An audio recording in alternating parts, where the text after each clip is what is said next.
Video की शुरुआत करते हैं हमारे world heavyweight champion Seth Rollins जो कि बम्प के शो में आए थे। मैंने आपको बताया था जहां पर भाई उन्होंने रिया रिप्ले वाले इंसिडेंट को एड्रेस किया था और कहा था कि हाँ भाई डोम इससे बुरा ना मना ले। तो भाई यहाँ पर उन्होंने मर्फी का नाम भी लिया था कि मेरा फॉर्मर प्रोटेजी भी उसको भी भाई यहाँ पर कहीं बुरा ना लग गया हो। तो हमें पता है कि भाई कोविड के एरा में यहाँ पर ऑस्टिन थ्योरी, सेथ रॉलिंस और साथ में मर्फी भाई एक साथ थे। भाई काफ़ी अच्छी इनकी टीम थी। तो यहाँ पर भाई उन्होंने उनको भी ये चीज़ कही। उसके अलावा भाई यहाँ पर उन्होंने अपनी चैंपियनशिप के फ्यूचर के बारे में भी कहा।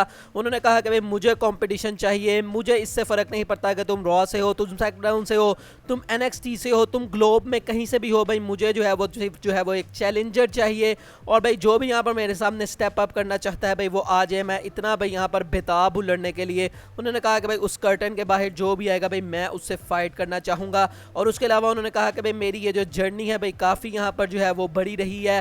उन्होंने कहा कि भाई 4 साल से मैंने वर्ल्ड चैंपियनशिप नहीं जीती थी और उसके दौरान मेरे फैन ने कभी मुझे लव किया, कभी नहीं किया, कभी मुझे लाइक किया, कभी भाई वो मुझे लाइक नहीं करते थे। लेकिन उन्होंने कहा भाई ये जो राइड है ये काफ़ी मज़ेदार रही और उनके अंदर अब काफ़ी ट्रांसफॉर्मेशन आ चुकी है जो कि भाई 4 साल पहले नहीं थी। और अब वो एक नए वर्ल्ड हैवीवेट चैंपियन के तौर पर सबको यहाँ पर जो है वो दिखाना चाहते हैं कि भाई वो क्या यहाँ पर जो है वो कर सकते हैं। और उन्होंने यहाँ पर कहा कि भाई मैं यहाँ पर इस चैंपियनशिप को भाई डिफेंड करता रहूँगा जब तक ये मेरे पास है और भाई जो भी यहाँ पर आएगा भाई मैं ये चीज़ करूँगा। और उन्होंने कहा कि भाई इस दफ़ा मुझे ये फीलिंग काफ़ी राइट लग रही है कि इस बार वाकई भाई फैंस चाहते थे कि मैं चैंपियन बनूं और मैं चैंपियन बना भी हूं। तो भाई ये चीज़ उनको काफ़ी इस दफ़ा अच्छी लगी है। नेक्स्ट दोस्तों अब हम जे उसो के रिएक्शन की बात करते हैं। तो भाई ये देख सकते हैं आप जे उसो ने फिर से रिएक्ट किया है जिमी उसो के हील टर्न के ऊपर जो कि उन्होंने रोमन रेंस के ऊपर लिखा। उन्होंने लिखा है माय बॉय स्नैप्ड। तो भाई इस तरह से जे उसो टीज काफ़ी कर रहे हैं, माय बॉय कह के उन्होंने यहाँ लिखा है जिमी उसो को। तो भाई क्या जो है जे उसो भी यहाँ पर जो है वो टर्न करने वाले हैं। वैसे रोमन की सेलिब्रेशन के बारे में एक ह्यूज न्यूज़ है जिसको हम भाई वीडियो के एंड पे डिस्कस करेंगे। अगली स्टोरी की तरफ बढ़ते हैं और भाई कल AEW डायनामाइट के शो में टोनी खान ने यहाँ पर ऑफिशियली इस चीज़ को अनाउंस कर दिया है कि CM पंक AEW कोलिजन जो कि जून 17 को जिसका प्रीमियर होने वाला है वहाँ पर CM पंक अपना रिटर्न करने वाले हैं। तो भाई जो हम कह रहे थे WWE में, TNA में ये है वो है भाई वो सारी अब जो होप्स हैं वो ख़त्म हो चुकी हैं और भाई AEW में वही हमें देखने को मिलेंगे। और यहाँ पर एक ट्वीट लगाई AEW वालों ने जहाँ पर इसका रिएक्शन भाई आया हमारे एंड्राडे की तरफ से। और भाई एंड्राडे ने यहाँ पर लिखा कि भाई मेरे अंदर भी यही चीज़ें काफ़ी सिमिलर हैं। तो अब भाई क्या सिमिलर है कि भाई वो भी फ़िलहाल जो है वो टीवी पे नहीं आ रहे, वो भी भाई इसी तरह से गए थे जिस तरह जो CM पंक है वो गए थे। उनकी भी बैक स्टेज पे जो है वो हीट अप हुई थी सैमी गुवारा के साथ जो कि मेरे चैनल पे मैंने शेयर भी की थी। तो भाई यहाँ पर काफ़ी ज़्यादा सिमिलैरिटीज़ हैं कि भाई दोनों यहाँ पर जो है वो गए थे और दोनों भाई यहाँ पर फॉर्मर WWE में रह चुके हैं। उसके अलावा भाई दोनों यहाँ पर फॉर्मर WWE सुपरस्टार्स के साथ दोनों ने शादी की हुई है। तो भाई काफ़ी ज़्यादा सिमिलैरिटीज़ हैं। तो मैं भी दोस्तों अंड्राडे ने ये चीज़ यहाँ से टीज़ की है कि वो भी भाई इस शो के ऊपर अपना रिटर्न करने वाले हैं। और मैं भी दोस्तों CM पंक का रिटर्न के बाद अंड्राडे वर्सेस CM पंक की वो फ्यूड हो सकती है जो कि भाई AEW यहाँ पर स्टार्ट करे। तो भाई क्या आप अंड्राडे वर्सेस CM पंक की फ्यूड देखना चाहेंगे? आप इसके बारे में मुझे कमेंट सेक्शन में बता सकते हैं। अगली स्टोरी की तरफ बढ़ते हैं और ब्लड लाइन में भाई एक और मेंबर का एडिशन हो सकता है। तो भाई जिला फाटू जो कि ओमागा के सन है उन्होंने यहाँ पर इसके ऊपर कमेंट करते हुए उनसे पूछा गया कि क्या तुम भाई ब्लड लाइन के अंदर एंटर होना चाहोगे? उन्होंने कहा कि भाई क्यों नहीं, भाई मुझे इससे कोई फ़र्क नहीं पड़ेगा। अगर भाई मुझे बुलाया जाता है तो भाई मैं इसके बारे में भाई ज़रा भी नहीं सोचूंगा और मैं यहाँ पर जो है वो चले जाऊँगा। It doesn't matter if I am in the story line और I am as long as I make it. यहाँ पर उन्होंने भाई इस तरह से कहा। तो भाई क्या ब्लड लाइन में यही चीज़ होने वाली है कि भाई एक बंदा आ रहा है एक बंदा जा रहा है? अभी तो भाई जो बंदे ऑलरेडी ब्लड लाइन में हैं उनके अंदर ही भाई काफ़ी ज़्यादा बसर मची हुई है, उनके दरमियान क्या होना है भाई अभी तो उसके बारे में भी हमें नहीं पता। तो भाई क्या एक और मेंबर यहाँ पर WWE ऐड कर देगी और भाई पूरा ख़ानदान जो भी इस वक्त रेसलिंग कर रहा है वो सारे आते जाएंगे भाई एक एक करके रोमन रेंस की जो है स्टेबल में। और उसके बाद भाई रोमन रेंस की स्टेबल सारे भाई अगेंस्ट करेंगे रोमन रेंस के। तो भाई ये चीज़ देखना काफ़ी इंटरेस्टिंग होगा। वैसे आप देखना चाहेंगे कोई मेंबर का एडिशन? आप मुझे इसके बारे में कमेंट सेक्शन में बताएं। नेक्स्ट दोस्तों बात करते हैं फिर से AJ स्टाइल्स के रॉ के ऊपर आने पे। तो भाई यहाँ पर रिपोर्ट सामने है कि भाई विंस मैकमैन ने यहाँ पर रिक्वेस्ट की थी ट्रिपल एच को कि AJ स्टाइल्स को रॉ के ऊपर लेके आया जाए। तो भाई काफ़ी अजीब सी रिक्वेस्ट है विंस मैकमैन की क्योंकि भाई फैंस ने इस चीज़ को बताना भी पसंद नहीं किया कि AJ स्टाइल्स क्यों आए क्योंकि वो स्मैकडाउन के सुपरस्टार हैं। तो फैंस का इसके ऊपर काफ़ी नेगेटिव फीडबैक आया कि भाई तुमने अभी ड्राफ्ट किया है 1 महीने पहले, तो भाई ये तुम क्या चीज़ कर रहे हो? लेकिन भाई यहाँ पर ये विंस मैकमैन का आइडिया था। अगली स्टोरी की तरफ बढ़ते हैं और भाई गुंथर के बारे में बात करते हैं। तो भाई सिर्फ 100 डेज़ रह गए हैं जब गुंथर भाई अगर वो 100 डेज़ तक मजीद इंटर कॉन्टिनेंटल चैंपियन रहते हैं तो भाई वो हिस्ट्री के सबसे ज़्यादा लॉन्गेस्ट रेनिंग इंटरकॉन्टिनेंटल चैम्पियन बन जाएंगे। तो भाई क्या WWE उनको ये चीज़ अचीव करवाएगी? भाई काफ़ी यहाँ पर भाई अभी उन्होंने करियर का अपनी भाई बिगिनिंग है यहाँ पर उनकी, और भाई अभी से वो इतने झंडे गाड़ते जा रहे हैं।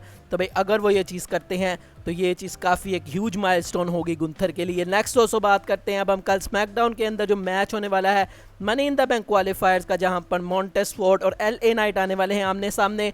और इसको भाई WWE फैंस काफ़ी जो है इसके ऊपर रिएक्ट कर रहे हैं, नेगेटिव रिएक्ट कर रहे हैं कि भाई ये दोनों यहाँ पर डिजर्विंग सुपरस्टार्स हैं, दोनों को मनी इन द बैंक में जाना चाहिए। तो WWE ने भाई क्यों इस तरह का डिसीजन लिया कि इनमें से सिर्फ एक सुपरस्टार होगा जो कि मनी इन द बैंक के अंदर जाएगा। लेकिन भाई अब हम इसके बारे में कुछ कर नहीं सकते, भाई WWE ने ये मैच रख दिया है तो भाई इन दोनों में से कोई एक ही जाएगा। तो भाई जो मॉन्टेस फोर्ड है उनका इसके ऊपर रिएक्शन भी आता है। अब सबसे पहले तो उनकी भाई बर्थडे थी कल, तो सबसे पहले उन्होंने सबको यहाँ पर विश किया कि हाँ भाई जिन लोगों ने मुझे विश किया उनका थैंक यू यहाँ पर उन्होंने किया। और उन्होंने यहाँ पर कहा कि भाई 32 ठीक था लेकिन 33 इससे भी बेहतर होगा। और LA नाइट के बारे में उन्होंने कहा कि I love you, I did too, but respectfully and love aside I need that briefcase, so see you tomorrow. तो यहाँ से भाई मॉन्टेस फोर्ड की जो निगाहें हैं वो मनी इन द बैंक पर हैं। तो अब देखते हैं भाई कल वो क्या LA नाइट को हरा पाते हैं और क्वालिफाई कर पाते हैं या नहीं। अगली स्टोरी की तरफ बढ़ते हैं और भाई अंडरटेकर ने रिसेंटली रिंग के अंदर उतरने के बारे में बात की। तो भाई रिसेंटली उनसे एक इंटरव्यू के अंदर पूछा जाता है कि क्या आप दोबारा से WWE रिंग में उतरना चाहोगे? तो उन्होंने कहा कि भाई वैसे तो मैं भाई इतना फिट नहीं हूँ, लेकिन अगर भाई मैं अपनी उस कंडीशन में हूँ कि मैं दोबारा से रिंग में उतर चुकूँ तो भाई दो बंदे ऐसे हैं जिनसे मैं फेस करना चाहूँगा। सबसे पहला नाम उन्होंने यहाँ पर लिया रोमन रेंस का, कि अगर मैं भाई हेल्दी हूँ इतना तो मैं रोमन रेंस के साथ ज़रूर मैच करूँगा। उन्होंने कहा कि हाँ भाई हमने पहले भी मैच किया है रेसलमेनिया 33 में, लेकिन भाई जो तब रोमन रेंस था और अब रोमन रेंस है भाई उसके अंदर बहुत ज़्यादा फ़र्क है। तो भाई मैं उससे जो है वो ज़रूर लड़ना चाहूँगा। और भाई तब मेरी कंडीशन भी कोई इतनी अच्छी नहीं थी उस मैच के दौरान, तो भाई अब मैं उसको फेस करना चाहूँगा। और उसके अलावा दूसरा नाम उन्होंने लिया रोमन रेंस के ही शील्ड ब्रदर सेथ रोलेंस का। उन्होंने कहा कि भाई वो काफ़ी एक इनक्रेडिबल इन रिंग टैलेंट है, और उन्होंने कहा कि भाई उसका जो करैक्टर है, जिस तरह से भाई फैंस उसको जो है वो पसंद कर रहे हैं, तो भाई अगर उसके साथ मुझे रिंग शेयर करने का मौका मिलता है तो भाई इस चीज़ के लिए भी मैं काफ़ी ज़्यादा एक्साइटिंग हूँ। तो भाई वैसे ये काफ़ी भाई दोनों यहाँ पर बड़े नाम यहाँ पर अंडरटेकर ने लिए हैं। तो बहरहाल भाई अंडरटेकर वैसे आने तो नहीं वाले, लेकिन भाई ये भी एक चीज़ थी जो कि भाई मुझे लगा आपके साथ शेयर करनी चाहिए। पैट मैकफी के बारे में बात करते हैं तो भाई पैट मैकफी का रिटर्न हमें बहुत जल्द देखने को मिल सकता है। तो अकॉर्डिंग टू रिपोर्ट्स यहाँ बताया जा रहा है कि समर स्लैम के अंदर पैट मैकफी का मैच करवाया जाएगा, ऐसे WWE के प्लान्स हैं। अब उनका अपोनेंट कौन होगा, क्या स्टोरी लाइन होगी, इसके बारे में अभी कोई कंफर्मेशन नहीं आई, लेकिन समर स्लैम में चांसेस है कि पैट मैकफी हमें दिखाई दे सकते हैं। नेक्स्ट दोस्तों ऑस्टिन थ्योरी के बारे में बात करते हैं। तो भाई रिसेंटली एक इंटरव्यू के अंदर ऑस्टिन थ्योरी ने अपना करैक्टर यहाँ पर काफ़ी ब्रेक किया। उन्होंने ट्रिपल एच और अंडरटेकर के मैच के बारे में बात की जो कि भाई रेसलमेनिया 27 में हुआ था। उन्होंने कहा कि हाँ भाई तब मैं 11 साल का था और भाई अंडरटेकर और ट्रिपल एच जैसे बंदों को मैंने यहाँ पर देखा था, और उसके बाद भाई मुझे उन बंदों के साथ रिंग शेयर करने का भी मौका मिला, मतलब कि भाई बैक स्टेज पे तो अंडरटेकर वगैरह भी मिले ही होंगे उनको।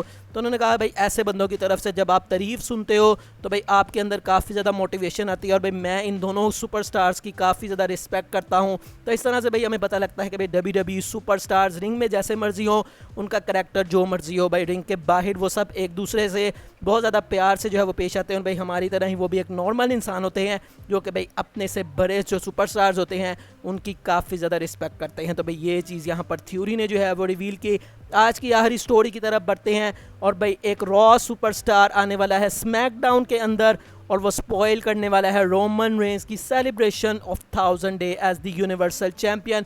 और दोस्तों मैं बात कर रहा हूँ किसकी, मैं बात कर रहा हूँ दोस्तों यहाँ पर दी अमेरिकन नाइटमेयर कोडी रोड्स की। तो भाई कोडी रोड्स आने वाले हैं स्मैकडाउन के ऊपर, और वो हो सकता है यहाँ पर आके रोमन रेंस की सेलिब्रेशन को दरम बरम करके रख दें, क्योंकि अकॉर्डिंग टू रिपोर्ट्स बताया जा रहा है कि भाई जो कोडी रोड्स हैं वो फ्राइडे नाइट स्मैकडाउन में एक डार्क मैच के अंदर आने वाले हैं आफ्टर द शो, और उनका जो मैच है वो होने वाला है अगेंस्ट द मिज।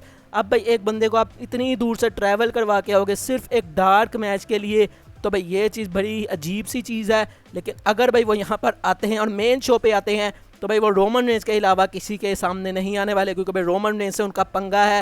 रिसेंट उन्होंने लाइव इवेंट में भी रोमन रेंस के बारे में कमेंट किया था, और भाई रेसलमेनिया के बाद से रॉ आफ्टर रेसलमेनिया में आखिरी दफ़ा इन्होंने आमने सामने हुए थे, उसके बाद से वो आए नहीं। अनफिनिश बिजनेस है उनका रोमन रेंस के साथ। तो क्या पता भाई कोडी रोड्स यहाँ पर रोमन की 1000 डे वाली सेलिब्रेशन पर आएँ और भाई यहाँ पर वो उनकी सेलिब्रेशन को स्पॉइल करके रख दें। तो अगर भाई ये चीज़ होती है तो काफ़ी मज़ेदार होगी। और कौन कोडी को यहाँ से भगाएगा वो चीज़ देखने में काफ़ी मज़ा आएगा, क्योंकि भाई ऊसोस तो वो चीज़ नहीं करेंगे, तो सोलो सिकोआ को भाई अकेले ही कोडी रोड्स को झेलना पड़ेगा। वैसे भाई चांसेस काफ़ी ज़्यादा कम है इस चीज़ के होने के। मैं भी दोस्तों स्मैकडाउन पे वो आए ही ना, डार्क मैच में भी ये सिर्फ हमें जो है वो बहकाने के लिए कहा गया हो, लेकिन भाई वो अगर आ रहे हैं तो आई थिंक भाई उनको शो पे यूटिलाइज़ करना चाहिए। ड्राफ्ट वैसे भी भाई भाड़ में गया। बाकी आज की वीडियो यही तक थी। अगर आपको वीडियो अच्छी लगी हो तो लाइक कीजिएगा, चैनल को सब्सक्राइब कीजिएगा। मिलेंगे नेक्स्ट वीडियो में, तब तक के लिए अल्लाह हाफिज़।